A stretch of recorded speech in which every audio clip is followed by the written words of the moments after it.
Não, acho que agora foi. Foi. Nós brigamos um pouquinho. Mas ou eu pego o microfone ou eu pego o livro, então não tem jeito. Tem que ser ele. Bom dia, pessoal. Bom dia, pessoal. Por favor, o sol voltou ao Rio, está brilhando lá fora. Vamos, então, continuar nossos estudos do Evangelho. É claro que essa não é uma substituição, né?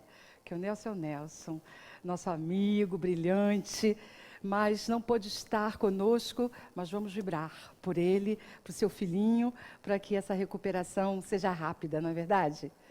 E vamos abrir nosso Evangelho para ver o que ele nos diz nesse início de manhã.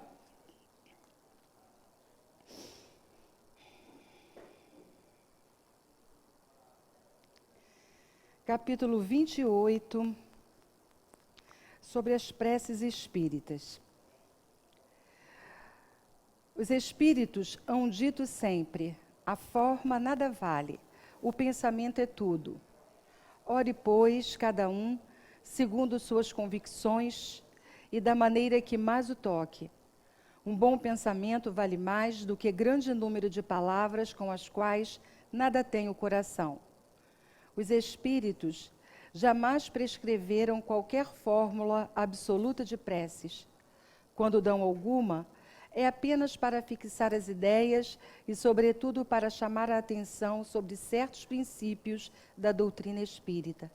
Fazem-no também com o fim de auxiliar os que sentem embaraço para externar suas ideias, pois alguns há que não acreditariam ter orado realmente desde que não formulassem seus pensamentos. A coletânea de preces deste capítulo representa uma escolha feita entre muitas que os espíritos ditaram em várias circunstâncias. Eles, sem dúvida, podem ter ditado outras e, em termos diversos, apropriadas a certas ideias ou a casos especiais. Mas pouco importa a forma se o pensamento é essencialmente o mesmo. O objetivo da prece consiste em elevar nossa alma a Deus. A diversidade das fórmulas, nenhuma diferença deve criar entre os que nele creem, nem ainda menos entre os adeptos do Espiritismo, porquanto Deus as aceita todas quando sinceras.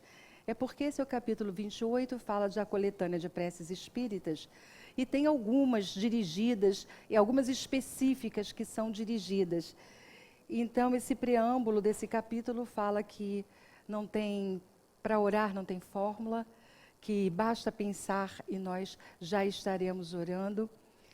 Daqui para frente tem uma série de preces que é importante sempre na hora da oração, o que está no coração, o que nós estamos sentindo. Prece a gente faz até quando está trabalhando, quando está dirigindo, não necessariamente num momento específico, numa hora específica, agora eu vou orar. Não precisa nem ser dessa forma. Em qualquer atividade durante o dia, em qualquer circunstância, em qualquer momento, é hora de orar. E se nós firmarmos os nossos pensamentos, elevarmos os nossos pensamentos, estaremos orando. Vamos então, nessa abençoada nesta abençoada manhã de sábado, onde nossos corações estão unidos em torno do Evangelho de Jesus, agradecer por estarmos aqui, por termos passado mais uma semana de trabalho, de oportunidades. A cada sábado que nos encontramos, é um momento de novas reflexões, de novos aprendizados, de olharmos para o caminho e identificarmos qual a melhor forma de percorrê-lo daqui para frente. Deus Pai, Jesus, amoroso amigo, Joana de Ângeles, tão querida mentora dessa casa, que está sempre junto de todos nós, que nos traz todas as vezes até aqui, para que possamos nos fortalecer, para que possamos entender um pouco mais o que diz o Evangelho de Jesus. Fica conosco nessa manhã, nos ampare, nos proteja, nos inspire a todos, para que possamos refletir, conversar, aprofundar e aprender um pouco mais do Evangelho de Jesus. Graças a Deus.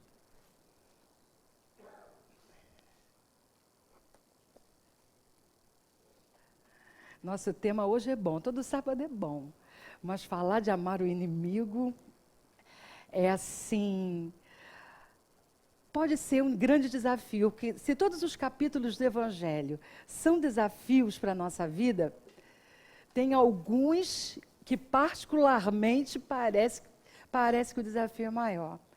E o convite de hoje é para amar o inimigo. E para a gente entender um pouco melhor o que quer dizer, né? Amar o inimigo, o que Jesus quis dizer com essas palavras, quando estava falando, nos convidando para esse amor.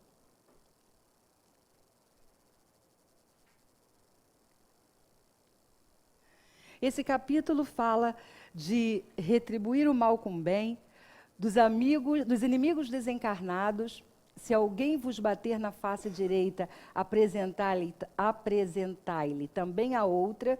E tem as instruções dos espíritos que falam da vingança, do ódio e do duelo. Vamos ver o que fala a passagem evangélica desse capítulo. Porque o Evangelho ele é sempre constituído assim, invariavelmente, com algumas poucas exceções em alguns capítulos. Tem uma ou mais passagem evangélica, os comentários de Allan Kardec e as instruções dos Espíritos. Se vocês observarem os capítulos do Evangelho, eles são organizados todos dessa mesma maneira, com algumas exceções, alguns podem não ter instrução dos Espíritos, mas a maioria maciça é constituída assim. Então vamos começar pela passagem de Evangelho. Tem duas passagens nesse início, que é uma de Mateus e outra, na verdade duas de Mateus e uma de Lucas. Aprendestes o que foi dito: amareis o vosso próximo e odiareis os vossos inimigos.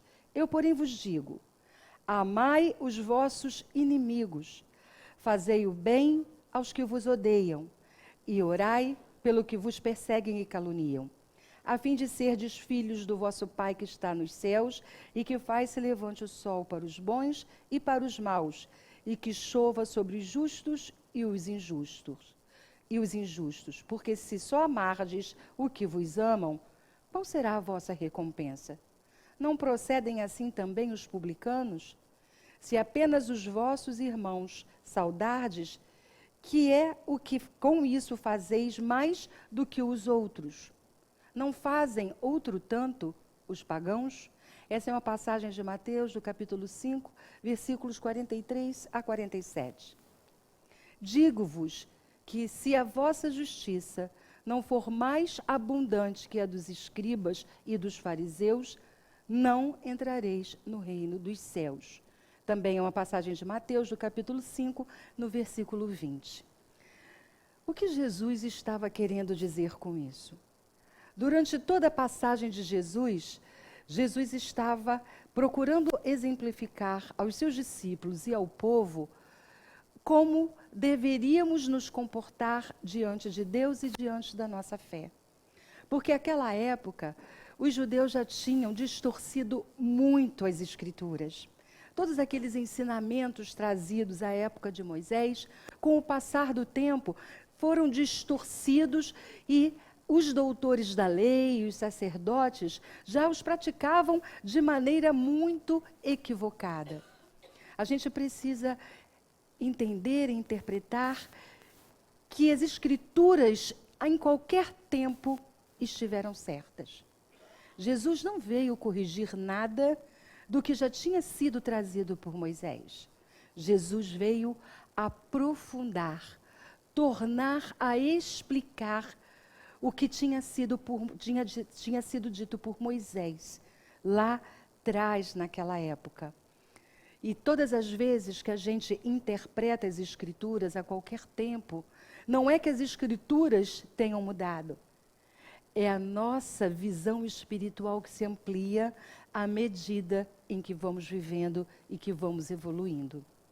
Precisou passar 18 séculos para que o Espiritismo viesse, não é? No século XIX, na verdade 19 séculos depois de Jesus, para que tivesse ainda outro aprofundamento daquilo que Jesus disse quando esteve entre nós. Nada mudou. É que nós vamos ampliando essa visão sobre o mundo espiritual, sobre Deus, sobre as coisas do Espírito. E por isso, então, nós conseguimos, na medida que o tempo vai passando e que nossos espíritos evoluem, compreender melhor tudo o que foi dito lá atrás e que vem sendo esclarecido ao longo do tempo. Quando Jesus estava falando aqui nesse momento, e ele se referia aos fariseus, aos publicanos, é porque todos estavam ainda praticando as leis de Deus por cultos exteriores. Tudo que era mostrado em relação a Deus era no culto que se fazia para fora, para o exterior. E hoje nós já sabemos que o reino de Deus, ele não é construído fora. Ele é construído dentro de cada um de nós. Então Jesus veio esclarecer e veio mudando aquele entendimento. Não veio mudando a Escritura, veio mudando o entendimento sobre a Escritura. Lucas vai dizer assim: se somente amardes os que vos amam, que mérito se vos reconhecerá, uma vez que as pessoas de má vida também amam os que as amam. Desculpa, pessoal. Se o bem somente o fizerdes aos que vô-lo fazem, que mérito se vos reconhecerá, dado que o mesmo faz a gente de má vida? Se só emprestardes àqueles de quem possais esperar o mesmo favor, que mérito se vos reconhecerá quando as pessoas de má vida se entreajudam dessa maneira para auferir a mesma vantagem? Pelo que vos toca, amai os vossos inimigos, fazei bem a todos e auxiliai sem esperar coisa alguma. Então, muito grande será a vossa recompensa e sereis filhos do Altíssimo, que é bom para os ingratos e até para os maus. Sede, pois, cheios de misericórdia, como cheio de misericórdia é o vosso Deus. Essa passagem de Lucas, no capítulo 6, versículos 32 a 36. Vejam que o convite de Jesus é: o que vocês fazem diferente? Se vocês julgam, se sentem no direito de julgar as pessoas que agem mal, as pessoas de má vida, e se comportam desse jeito, ou do mesmo jeito, qual é a diferença? Então, o primeiro convite de Jesus: não julgue, porque você é igual a todos. Segundo convite de Jesus: se nós tivermos em relação aos nossos amigos a mesma coisa que aqueles que são julgados de má vida têm, qual é o nosso mérito? Porque mesmo aqueles que nós... E hoje, isso vale para os dias de hoje também, né, pessoal? Não é só naquele tempo. Se nós gastarmos o nosso tempo ouvindo durante todo o dia as notícias que saem na TV, nos jornais, na internet e nos rádios, nós teremos exemplos vários do comportamento de vingança, do comportamento que a gente não deve ter em relação ao outro. A gente ouve só falar de violência. A gente ouve só falar do mal que é praticado ao outro. Desde as notícias que vêm do governo, as notícias das comunidades e as notícias de todos. É só do mal que é feito ao outro. É só das formas mais sutis, mais sofisticadas ou mais escancaradas de fazer o mal ao próximo. E o convite de Jesus é exatamente o outro. é de fazer o bem. É de, no lugar de fazer o mal, fazer o bem. É de mudar a escolha. É de não olhar para nós mesmos nos achando bons ou melhores que os outros, quando muitas vezes dentro do nosso coração, dentro do nosso espírito, nós somos exatamente como todos os outros.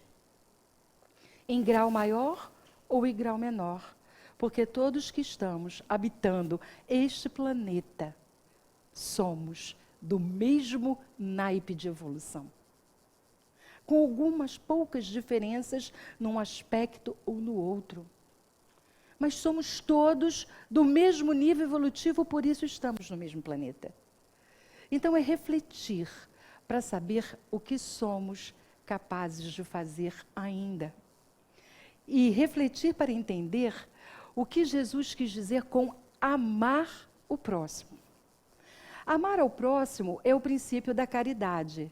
Amar os inimigos é a sua aplicação sublime. Vamos aprofundar. Então, o que significa para vocês amar o próximo? Quem é o próximo? O próximo não é aquele que a gente julga próximo porque está do nosso lado. Próximo é aquele que se torna próximo. Pode estar na nossa família, pode estar na nossa relação de amizade ou não. Próximo é aquele, por qualquer circunstância, se torna próximo e merece de nós o nosso amor. Quem pode se tornar próximo? O que quer dizer isso? Se a gente, em algum momento, tem a oportunidade de entrar em contato com algum companheiro, com algum irmão necessitado, da mais diversa necessidade, necessidade material, necessidade moral, necessidade espírita, alguém que precisa de nós, de um abraço, de um cumprimento, de um conforto, do calor, de um olhar amistoso ou até do pão. Esse que cruza o nosso caminho com esse tipo de necessidade se torna nosso próximo. Pois não? Precisa ser um necessitado, qualquer uma outra pessoa, para poder nos aproximar e nós construirmos a coisa boa, fazer o bem. É verdade. Quando a gente fala do necessitado, é porque Jesus falou de uma maneira geral para todos aqueles que somos todos nós necessitados. E todos somos necessitados em algum nível. Necessitado, às vezes, até de estar perto. Então, de alguma maneira, em algum nível, todos nós somos esses necessitados. Em algum nível, todos nós nos tornaremos esse próximo e o outro se torna nosso próximo. Um cumprimento, às vezes um bom dia no elevador. Que às vezes não é nem, oh meu Deus, fugiu a palavra. As pessoas não respondem no mesmo nível. A gente dá bom dia e a pessoa não responde. Não é correspondido isso, fugiu a palavra. Não é? Mas é uma gentileza nossa. Então, se a gente está querendo mesmo que o dia seja bom para o próximo, bom dia. Ainda que ele nem esteja percebendo. E as pessoas não cumprimentarem, pode ter os mais variados motivos. Pode não ser só por aquele julgamento que a gente faz da falta de educação. Sabe-se lá em quais pensamentos aquela criatura está imersa. Sabe-se lá em quais aflições aquela criatura está imersa. Sabe-se lá quais experiências que ela teve no passado em relação àquela situação e ela hoje se protege para não acontecer a mesma coisa. A gente nunca sabe o que tem no mundo interior de cada um, não é verdade? Então, próximo é aquele que cruza o nosso caminho e se torna próximo. E vamos falar então, ter pelo inimigo a mesma ternura que se tem por um irmão ou amigo? Será que amar ao próximo ou amar o inimigo, quando Jesus faz essa convocação do amor aos inimigos, ele está pedindo que a gente tenha a mesma ternura que a gente tem por aquele que é amigo? Será que é esse mesmo o convite de Jesus? A ternura, isso está no texto do Evangelho, no capítulo 12. A ternura pressupõe confiança. Ora, não se pode ter confiança naquele que se sabe que nos quer mal. Não se pode ter com ele expansões de amizade, porque sabemos que ele é capaz de abusar delas. Olha a explicação. Amar e ter a mesma relação de ternura com aqueles que são amigos pressupõe confiança. E se nós já sabemos que existe alguém que, por um equívoco da parte desse alguém, quer nos prejudicar, por que vamos perder essa vigilância? Não foi essa a recomendação de Jesus. Jesus pediu que a gente cuidasse de nós mesmos, que fôssemos vigilantes, que estivéssemos atentos, o que não quer dizer que eu deva prejudicar o próximo. Uma coisa é eu me proteger em relação àquele que quer me prejudicar de alguma maneira. Outra é eu querer pagar com a mesma moeda. É disso que Jesus está falando. E é bem física essa informação e esse entendimento. Esse sentimento resulta de uma lei da física, a da assimilação e da repulsão dos fluidos. Isso é mecânica. Não é? O pensamento malévolo dirige uma corrente fluídica cuja impressão é penosa. O pensamento bom nos envolve com uma emanação agradável. Daí decorre a diferença de sensações que se experimenta com a aproximação de um amigo ou de um inimigo. Está ficando mais claro para nós, não está?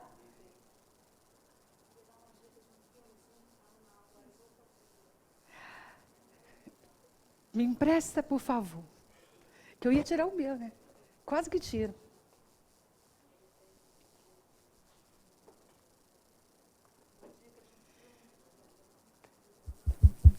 Uma dica de um filme que está passando agora, a gente viu no cinema, mas está passando no Now. Zootopia, que é uma coelhinha e uma raposa. Então, elas têm essa relação, fala justamente disso. É muito legal, é bem isso mesmo. É difícil ter confiança. No final, ela acaba tendo confiança na raposa, mas é difícil a gente ter confiança naquela pessoa que a gente já teve uma experiência muito negativa com ela. Quando é que a gente retoma? Diz no final do filme, isso acontece. Por quê?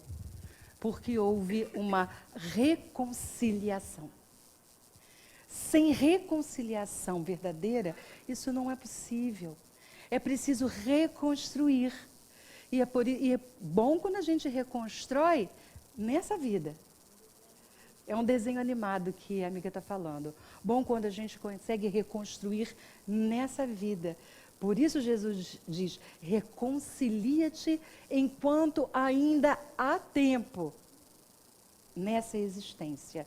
E nós vamos falar disso, explicar por que Jesus estava falando dessa reconciliação ainda nessa existência. Então, começa a ficar claro para nós.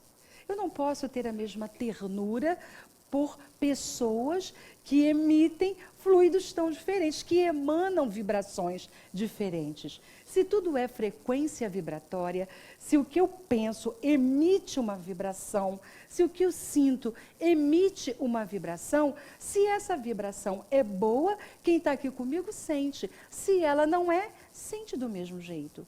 E quando a gente sente esse tipo de vibração de alguém que emana alguma coisa que é destrutiva ou negativa em relação a nós, o certo é nos protegermos. Não quer dizer que a gente queira prejudicar. A gente, às vezes, precisa até se afastar num dado momento. E depois pode surgir uma oportunidade, e isso vai depender das partes envolvidas, de reaproximação, de reconstrução. E muitas vezes a gente tem que fazer o quê? Desencarnar e reencarnar. Juntinho. pertinho, para poder reconstruir esse laço que foi perdido em algum momento do caminho. Então, continuando, amar os inimigos é não ter contra eles nem ódio, nem rancor, nem desejo de vingança. É perdoar-lhes sem segundas intenções e sem restrições o mal que nos fizeram. Perdoar não é esquecer. Vamos sempre lembrar disso. Perdão não tem a ver com esquecimento. A gente já tem ouvido aqui na casa. Perdão tem a ver com amnésia. Esquecimento, aliás, tem a ver com amnésia. É outro problema. Ninguém esquece o que aconteceu. Fica marcado no nosso corpo, nas nossas células, no nosso perispírito, no nosso espírito. Não há esquecimento. Tudo fica registrado na memória. Perdoar é poder visitar a situação sem trazer de volta a dor. Perdoar é poder visitar aquele acontecimento, aquela agressão, aquela dor, sem trazer de volta a dor e o sofrimento sentido no passado. Isso é perdão. Não é esquecimento. Então, é não colocar nenhum obstáculo à reconciliação. É desejar-lhes o bem em lugar do mal. É ficar alegre em vez de triste com o bem que lhes aconteça. É estender-lhes a mão para socorrê-los em caso de necessidade. É evitar, por palavras ou ações, tudo que possa prejudicá-los. É, enfim, retribuir-lhes o mal com o bem, sem intenção de humilhá-los. Oh, coisa difícil. Vamos combinar. Que quando fala ali, é não desejar-lhes, é desejar-lhes o bem em lugar do mal. Ok, a gente até não quer o mal, mas a gente fala assim, aqui se faz, aqui se paga. Aí quando eu falo, aqui se faz, aqui se paga, eu já estou com desejo de vingança, porque eu não faço com as minhas próprias mãos, mas aí eu quero que o mundo puna, que o mundo traga para ele toda a dor, todo o sofrimento que eu já sofri nessa vida. É ou não é? Não precisa falar não, porque eu sei. Precisa me contar, porque eu sei muito bem como é que essas coisas funcionam. O convite de Jesus, ele é muito bom para as nossas vidas, porque ele é altamente libertador. Quando nós estamos presos nessa relação de inimizade, onde o outro se torna meu inimigo e eu me torno inimiga do outro, eu me prendo, me algemo numa relação que pode durar séculos, enquanto uma das partes não rompe esse ciclo.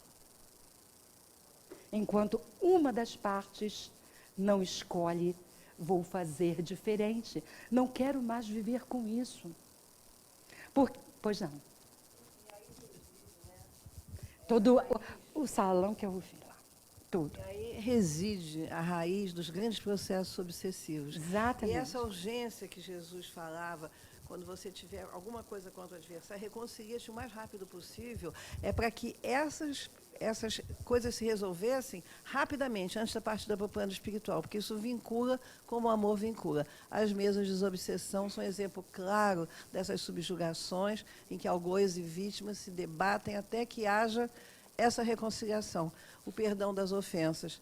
Jesus sabia que vinha para ensinar a gente num mundo de ofendidos e ofensores. Era preciso terminar com isso e terminar com as regras. Deixa que Deus cuida dele. Isso mesmo, minha amiga. Até porque um dos aspectos, um dos itens desse mesmo capítulo vai falar dos inimigos desencarnados. É o próximo item, né? Que a gente vai tratar exatamente dos inimigos desencarnados. Para o incrédulo, amar os inimigos é um absurdo. vê em seu inimigo apenas um ser nocivo, perturbando a sua tranquilidade. Tem desejo de vingança, sem interesse no perdão. Olha só, eu ousaria dizer que se nós já nos consideramos crédulos em algum nível, ainda não somos completamente, porque a gente muitas vezes se sente ali, ó, naquela categoria dos incrédulos. Para o espírita, entende de forma diferente, porque ele lança o seu olhar para o passado e para o futuro. A abençoada doutrina que nos mostra que a vida não é essa que a gente vive. A vida verdadeira é a vida eterna, é a vida do espírito. E somente com esse conhecimento, com essa crença, com essa convicção, é possível entender essa relação que muitas vezes acontece entre as pessoas, onde num momento é vítima e no outro é algoz. E quando essa relação continua, se perpetua, como a nossa amiga falou, num momento... Olha só, já estou falando com 2 microfones, vocês perceberam isso? Ninguém me avisa.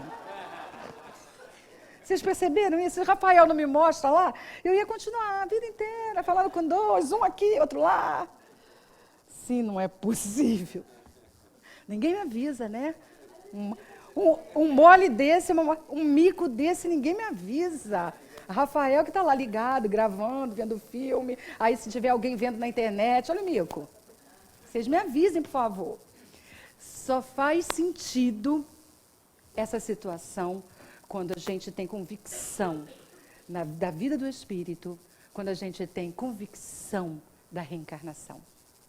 E quando a gente entende que somos todos, em algum momento, a vítima, todos, em algum momento, o algoz. Não tem ninguém santinho aqui. Todos nós já estamos, de alguma forma, comprometidos com as situações do passado. Então, já fomos vítimas, já fomos algozes e ainda estamos permutando esses papéis. O espírita sabe que, pela própria destinação da Terra, deve se preparar para ali encontrar homens maus e perversos. Esse pensamento o predispõe naturalmente ao perdão. Se nós estamos num planeta de provas e expiações, onde a característica é a prevalência do mal sobre o bem, vamos encontrar, todo momento, esses desafios nas nossas vidas. O espírita ainda tem outros motivos de indulgência para com seus inimigos. Antes de tudo, ele sabe que a maldade não é o estado permanente do homem, que ela advém de uma imperfeição momentânea e que o homem mau um dia reconhecerá os seus erros e se tornará bom. Sabe ainda que a morte apenas o livra da presença material do seu inimigo, que pode continuar a persegui-lo com seu ódio, mesmo após haver deixado a terra, que pode se estender de uma existência para outra. Então, quando nós criamos uma situação de inimizade tão resistente, quando acontece o desencarne, isso vai. E a gente não vira santo porque desencarnou. A gente é, lá depois da nossa morte, exatamente o que somos aqui, sem tirar nem pôr. Não há diferença. Então, se nós temos amigos, temos amigos também do mundo espiritual. Se em algum momento cultivamos inimizade, nós também teremos essas mesmas inimizades no mundo espiritual. Então, nós temos inimigos desencarnados? Podemos ter. E o que devemos fazer em relação a eles? Orar e pedir perdão, porque se alguém se sente credor dos nossos atos, das nossas falhas, é porque realmente isso aconteceu. Não existe gratuidade. Não existe gratuidade. Se existe alguém que está junto de nós e que se sente credor, ou seja, eu sou devedor desse alguém, muito provavelmente esse alguém sabe do que está falando. Nós é que esquecemos, porque encarnados não lembramos do passado. Mas quem está lá, desencarnado, lembra de tudo. Então, qual é o nosso papel? Orar e humildemente pedir perdão pelas falhas do passado. Porque todos nós queremos acertar, sem exceção. Todos. Ninguém quer de fato errar. Todos queremos acertar. E se ainda não conseguimos fazer melhor, é porque não foi possível. Todos queremos sempre fazer o melhor. E se isso ainda não aconteceu, foi porque não pudemos. Ainda não foi possível. E humildemente pedir perdão por aquilo que ainda não conseguimos ser. E por aquilo que não conseguimos ser lá no passado também. No passado e agora. Falando dessa relação com algumas situações de retribuir o mal com o bem, lembra de uma situação que aconteceu com Chico Xavier. Nos anos 30, mais ou menos, Chico Xavier começou a psicografar pelo espírito de Humberto de Campos. Quando ele começou... Oi? Irmão X. Sim, mas por que ele se tornou Irmão X? A família, quando ele começou a assinar, não é? E isso, as psicografias com o nome de Humberto de Campos, a família entrou com uma ação na justiça reivindicando direitos autorais. Pois é, só que eles queriam que já que é do Humberto de Campos, nós temos direito. E aí, entraram com uma ação, Chico Xavier foi muito exposto a toda a mídia e muito exposto a muitas retaliações. Isso foi mais ou menos nos anos 30, em 1944, mais ou menos, não sei bem um ano, existia naquela época a revista O Cruzeiro. E tinha 2 repórteres, um fotógrafo e um repórter, que eles eram muito conhecidos pelo tipo de reportagem sensacionalista que eles faziam. Eram muito conhecidos, e a revista era muito vendida.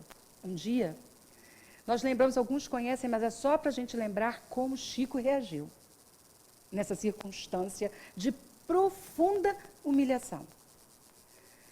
Um dia, esses repórteres decidiram testar Jesus, ou testar Chico, e fazer todo tipo de humilhação para levar para a revista essa reportagem e mostrar para a sociedade que ele era um charlatão e humilhá-lo de todas as maneiras. Eles chegaram lá para encontrar com o Chico Xavier, com segurança, um armário de 2x2, e se apresentaram como 2 repórteres americanos. Chico, humilde, simples, ele não era dado a ler não tinha o hábito de ler o Cruzeiro, de acessar esse tipo de coisa, não sabia. E eles chegaram e só falavam em inglês, e era traduzido por esse segurança, por esse armário. Quando tudo começou a acontecer, eles foram chegando e todo o quadro começou a se formar, Emmanuel falou para Chico: não resista. Faça tudo o que eles pedirem. Tudo. Só para encurtar essa situação, eles continuaram falando em inglês. Eles tiraram uma foto de Chico seminu numa banheira segurando uma vela. Eles tiraram fotos, essa é uma que eu me lembro de contar para vocês. As fotos mais terríveis de Chico Xavier e publicaram nessa revista, falando em inglês o tempo inteiro. Quando eles foram embora, o Emmanuel falou assim para Chico, ele não resistiu, ele obedeceu fielmente ao que o Emmanuel tinha pedido. Foi exposto, completamente exposto nessa situação de humilhação. Na hora deles irem embora, Emmanuel falou assim para Chico, dê um livro para cada um deles, o mesmo, Parnaso de Além Túmulo. Na hora deles irem embora, Chico pegou um livro, deu para o Davi Nasser, que era o repórter, e o outro para o Jean Manzon, que era o fotógrafo francês que eu acompanhava nessas reportagens. E foram embora. Chegaram, publicaram, fizeram tudo. Um dia, o fotógrafo ligou para o Davi Nasser e disse assim: você já leu a dedicatória do livro? Não, cheguei, joguei o livro lá para a biblioteca, nem olhei. Pois vai lá e olhe. Em cada livro tinha uma dedicatória com os nomes verdadeiros deles. Quando eles abriram, o livro não estava endereçado a um repórter americano. Estava endereçado a Davi Nasser. E estava endereçado o outro a Jean Manzon. Não, isso já tinha passado muito tempo, eles não tiveram mais contato. E ele não fez nada. Nem quando tudo foi publicado, Chico Xavier foi a público para se justificar ou explicar qualquer coisa. Ficou na dele. Suportou. Ouviu tudo o que Emmanuel dizia para ele e o que ele estava aprendendo. Estava revivendo, que Chico Xavier é um espírito que já sabia tudo aquilo, é claro, mas todos os livros que ele estava psicografando. Muitos anos depois, Davi Nasser foi entrevistado. E ele disse: se eu tenho um remorso, o maior deles foi aquela reportagem com Chico Xavier. Porque naquele momento, eles entenderam que não tinha ali um charlatão. Só que nunca foram a público para desfazer. Isso foi Chico Xavier. E se a gente está falando de revidar o mal com o bem, é bom trazer esses exemplos de Chico, bem próximo de nós. Tão diferente, ainda estamos de Chico. Mas um exemplo de muito renúncia e de muito deixar a si mesmo em favor de uma causa, de uma doutrina e de uma confiança absoluta em um mentor que lhe acompanhou por toda a vida. Continuando, quem são então os nossos inimigos? Eles podem ser nossos inimigos, mas nós não precisamos ser inimigos deles. Podem ser encarnados e desencarnados. E a vingança? Quem é que não sente ainda, quando acontece alguma coisa que é muito desafiadora em nossa vida e que está ligada a uma pessoa, não sente brotar dentro da gente esse sentimento de revolta, de retribuir na mesma moeda? Isso não acontece com a gente? Porque temos muito orgulho, porque temos muito egoísmo e porque permitimos que a raiva se transforme em ódio. Já tivemos oportunidade de conversar e vamos lembrar, ter raiva é normal. A raiva em si é neutra. Ter medo é normal. O medo é aquela emoção que brota para nos dar proteção. Agora, quando ela vira um sentimento paralisante, já começa a nos prejudicar.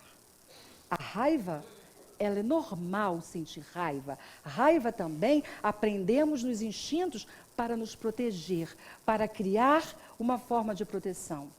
Agora, o que vamos fazer com essa raiva, se vamos ficar o tempo todo ressentindo, que a própria palavra diz, ressentir é sentir novamente. Então eu vou remoer, eu remoo. Aquilo que aconteceu, o que é que eu faço com a raiva? Transformo em mágoa ou transformo em ódio. E o ódio, Joana de Ângeles diz para nós, é a mais grave enfermidade da alma. Gelp é o livro Jesus e o Evangelho à Luz da Psicologia Profunda. E o pior é que essa raiva, essa doença da alma, ela está na vida. Pois é, a raiva em si, ela não faz nada com a gente, mas se o ressentimento, a mágoa, o ódio, ele vem dessa enfermidade da alma, do espírito, e ele transfere para o perispírito e do perispírito para o corpo.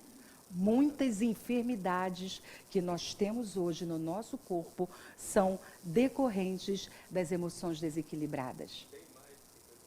Bem mais. E hoje a gente já sabe que quando a medicina da Terra começar a entender um pouco melhor a estrutura energética do nosso corpo, nós poderemos ser curados em mais profundidade. Quando a medicina da Terra parar de tratar apenas os sintomas, para começar a entender as causas reais das enfermidades, nós seremos curados com mais rapidez e muito provavelmente não teremos doenças tão dolorosas, tão graves e que maltratam tanto o nosso corpo. Aprendestes o que foi dito, olho por olho, dente por dente. Eu, porém, vos digo, não resistais ao mal que vos queiram fazer. Foi exatamente o que Emmanuel falou para Chico naquela situação. Não resista. Sobreviva a isso. Mas se alguém vos bater na face direita, apresentai-lhe também a outra. Se alguém quer entrar em litígio contra vós para tomar a vossa túnica, entregai-lhe também a capa. E se alguém quer vos obrigar a dar 1000 passos com ele, dai ainda mais 2000. Dai àquele que vos pede e não volteis as costas a quem vos pedir emprestado. Vamos lembrar um pouquinho o contexto dessa passagem. Quando Jesus falou, se alguém vos bater na face direita, apresentai-lhe também a outra, ele não estava literalmente dizendo que se alguém desse uma bofetada, que a gente desse a outra face. Não era isso. Ele estava fazendo referência porque Jesus conhecia todas as Escrituras Sagradas, todo aquele conteúdo dos 5 livros, porque Moisés, no Antigo Testamento, tinha 5 livros. E aqui está fazendo referência a escrituras, a versículos de 3 deles, Deuteronômio, Êxodo, e tem um outro livro que também faz parte dessas palavras. O Pentateuco são os 5, mas Levítico está fazendo nessa passagem referência a 3 livros, Deuteronômio, Êxodo e Levítico, que tinha essa passagem. Só que com o passar do tempo, ela foi distorcida. Como é que isso era aquela época? Se alguém fazia um mal, acontecia alguma coisa, se reuniam juízes, sacerdotes, para entender o que tinha acontecido e aplicar uma pena de acordo com aquilo que tinha ocorrido. Porque quando eles saíram, quando Moisés saiu do Egito com o povo, ele não criou só leis religiosas, precisou criar leis civis. Era um povo escravo, vamos lembrar. Todo aquele povo que estava saindo do Egito e que estava indo com Moisés tinha uma história de escravidão. Não estavam acostumados a leis civis, a se relacionar como homens livres. Então Moisés precisou criar 2 leis, 2 tipos de leis. As morais e as leis civis. E isso tinha a ver com a lei civil que tinha sido criada lá no início. Então todos eram julgados por um conjunto, de juízes e sacerdotes que avaliavam para dar a pena. E muitas vezes, eles conseguiam muitas vezes ser bem justos. Com o passar do tempo, o que aconteceu? Todo mundo achou que aquele povo não tinha que julgar ninguém, todo mundo podia ser juiz. E aí passou a ter o quê? A lei de Talião, e todos passaram a se sentir no direito de fazer vingança e justiça com as próprias mãos. Então Jesus, quando falou dessa face, estava trazendo de volta um versículo das Escrituras do Antigo Testamento para dizer, vocês estão entendendo tudo errado. Não é isso. Porque a lei não é de ódio, a lei é de amor. E Jesus disse que o amor cobre a multidão dos pecados. Jesus, quando acabou com a lei de Italião, não é olho por olho, dente por dente. Porque se essa lei ficar valendo, eu mato você, você me mata, eu mato você, você me mata, e pai vinga filho, filho vinga pai, mulher... É um ciclo que não acaba. É um ciclo de ódio e de vingança que iria se perpetuar para todo sempre. Aí o que Jesus disse, não é essa a lei. A lei de Deus não é a do ódio. A lei de Deus não é a da vingança. A lei de Deus é a lei de amor. E começou a trazer de volta a origem do entendimento das Escrituras e revertendo toda a distorção que os judeus tinham trazido até aquele momento.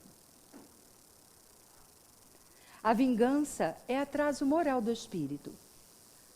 Leva a futuros conflitos, ata aquele que a cultiva, a quem detesta, aflige sem pausa. O perdão exalça o indivíduo, liberta o agressor, lenifica sentimentos que restauram a alegria de viver, equilibra, desenvolvendo estímulos para novos embates. E quando a gente fala, lenifica sentimentos que restauram a alegria de viver e liberta o agressor, a gente vai lembrar da passagem de Lucas, do início do nosso encontro de hoje, quando Lucas falou de misericórdia. Misericórdia quer dizer, a palavra quer dizer misere, né? Misere tem a ver com miseres de miséria, e córdia tem a ver com o coração. Então, misericórdia é colocar o coração na miséria do outro. É ter compaixão. Quando eu estou entrando em contato com aqueles que de alguma maneira nos fazem mal, ou que nos querem fazer mal, se nós permitirmos que a compaixão nasça em nosso coração, se a gente permitir que o nosso coração vá ao encontro da miséria do outro, porque se nós ainda estamos no meio da maldade de alguém que quer o mal e eu que quero o mal, é porque alguma coisa ainda não foi bem entendida por mim e pelo outro. Porque tudo que nos acontece é pela falta do amor. É pela falta dessa misericórdia. E se tudo é frequência vibratória, se hoje a gente entende que tudo bate nessa frequência, se o outro me deseja o mal, eu só capto como? Se eu estiver na mesma frequência. Se eu não estiver na mesma frequência vibratória do outro, eu não recebo aquele presente. Aquele presente fica com quem está dando. Porque quem emana o mal, quem emana vibrações negativas, está fazendo o quê? Está causando mais mal a mim ou a ele mesmo? E aí eu fico acorrentado, porque eu começo a ser uma teia de vibrações negativas. Eu vibro para o outro vibra para mim. Eu vibro para o outro e o outro vibra para mim. Quando eu entendo esse processo e digo, não quero mais viver isso. Eu não quero isso para mim. Eu não liberto só o outro, não. Eu me liberto. E é como se eu tivesse tirado um peso que muitas vezes arrastei por muito tempo e por muitos anos. À luz da psicologia profunda, trata-se de provar que o bem é mais forte que o mal, que a não violência é o antídoto para a ferocidade, a paciência é o remédio para a irritação, a esperança é o recurso para o desalento. Como é difícil, em muitas circunstâncias, ter paciência. Como é trabalhoso isso, né? Como isso pode dar trabalho na vida da gente? Mas é possível para todos. Só a fé na vida futura e na justiça de Deus, que jamais deixa o mal sem punição, pode dar forças para suportar pacientemente os golpes aplicados nos nossos interesses e no nosso amor próprio. O ódio permanece no mundo na condição de loucura que o tempo amorosamente irá desfazendo, fertilizando as plântulas da misericórdia, que é o germinar desse amor no solo dos sentimentos. Enquanto paire na sociedade a sombra coletiva, é necessário estarem os homens cheios de misericórdia, assim como cheio de misericórdia é Deus para conosco. O amor é hálito de sustentação da vida e a finalidade da vida é alcançar a harmonia plena, mediante o equilíbrio do amor a si mesmo, ao próximo e a Deus. Rafael, bota o vídeo para nós.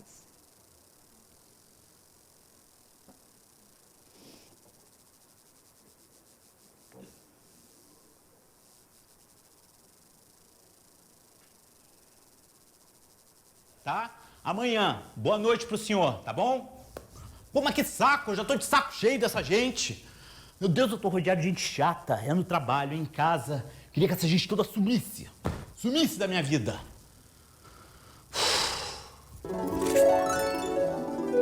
Pedro Antônio, Oi! seus problemas acabaram. Quem é você, garota? Eu sou a sua fada madrinha. De onde você saiu? Direto do mundo da fantasia. Fantasia? Para realizar os seus desejos. Qualquer coisa eu posso pedir? Aham. Qualquer coisa mesmo? Aham. Então eu quero dinheiro, eu quero muito dinheiro. Eu quero um cofre de banco de dinheiro, pode ser? Então, dinheiro, sim. Não tá rolando, né? Com esse negócio de crise não tá fácil nem pras fadas, amigo. Mas faz o seguinte, me diz assim as coisas que estão te incomodando. De repente eu posso te ajudar. Me incomodando? Aham. Tem sim. Uhum. Um monte de gente chata que me rodeia. Eu tô de saco cheio dessa gente toda. Tem como fazer sumir? Então faz o seguinte, faz uma lista dessas pessoas.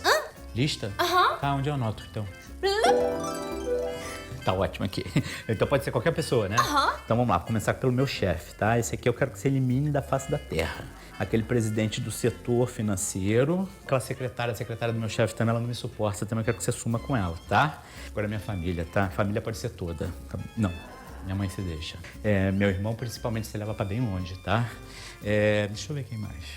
Nossa, mas é gente, hein? Você acha? Aham. Mas você que sabe, né? Vamos lá, concentra.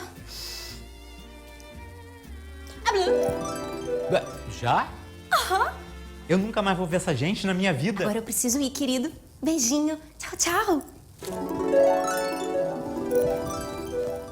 Caraca. Pedro Antônio, Outra fada? que fada. Sua morte. O quê? A morte, o bater de botas, o vestir o paletó de madeira, o Zé Maria, a desencarnação. E o que você quer comigo? Adivinha? Veio me buscar? Não, vem vender Jequiti. É claro que eu vim te buscar. A sua tarefa pra essa encarnação já tá terminando. Não, mas eu sou muito novo ainda pra morrer. Eu ainda tenho que casar, ter filhos, ter netos, viajar. Eu não tô nem doente. Tem razão nenhuma pra morrer. Realmente não tinha, né? Mas você acaba de criar. Como assim? Pedro Antônio, a razão da tua existência era para resolver tuas questões com seus desafetos. A partir do momento que você pede para sumir com eles, tua existência não faz mais sentido. Ou você acha que você veio aqui a passeio? Vambora? Não, por favor, me deixa aqui, tá? Me deixa. Não, eu não vou. Não, deixa, me Acorda, deixa. Pedro, irmão! Acorda, irmão. Sérgio? Tava tendo um pesadelo aqui na sala, cara. Oh, meu Deus, graças a Deus, era um pesadelo. Tava gritando com essa agenda aqui na mão, que nem um maluco. Tem até uma lista aqui com o nome. O meu nome aqui sublinhado e tudo. É a lista das pessoas que eu amo, entendeu, meu irmão? Eu Você fiz uma ama? lista. Você Meu irmão, ama? eu te amo muito, Não, calma mesmo. aí. Cara, o seu Pereira tá na lista, vocês se odeiam.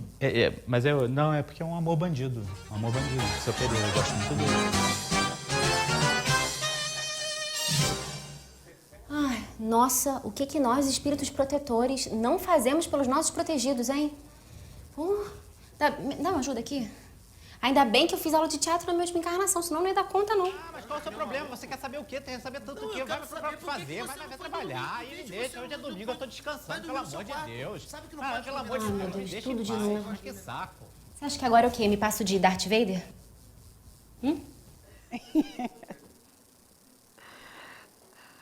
Um pouquinho de leveza para o nosso tema, né, pessoal? Para a gente poder pensar com um pouco mais de humor e alegria para as circunstâncias da nossa vida. Todos nós estamos envolvidos nessas mesmas histórias, sem exceção. Somos nós, aquele companheiro ali, do Amigos da Luz, que queria se livrar de todos, somos nós em algum momento. Nada está bom e a gente quer se livrar de todo mundo. Só a gente que está bom, a gente beleza. Ok, pessoal. Quem gostaria de fazer, então, a nossa prece de encerramento? Agora eu vou dar o microfone certo para a senhora.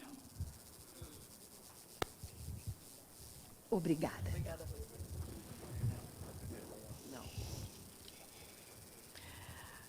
Então, meus irmãos, vamos nesse momento elevar os nossos pensamentos a Deus, criando com esse mundo maior, com esse mundo que nos socorre, nos ampara e nos orienta, com os mentores espirituais dessa casa, tendo à frente Joana de Ângeles, essa doce sintonia, criando nos nossos corações esse desejo intenso de paz e de renovação, bebendo o alimento maravilhoso que foi uma aula, né, que nos aproxima de Jesus, nos mostrando que nós temos que resolver as nossas pendências nessa vida. Por que caminho será esse?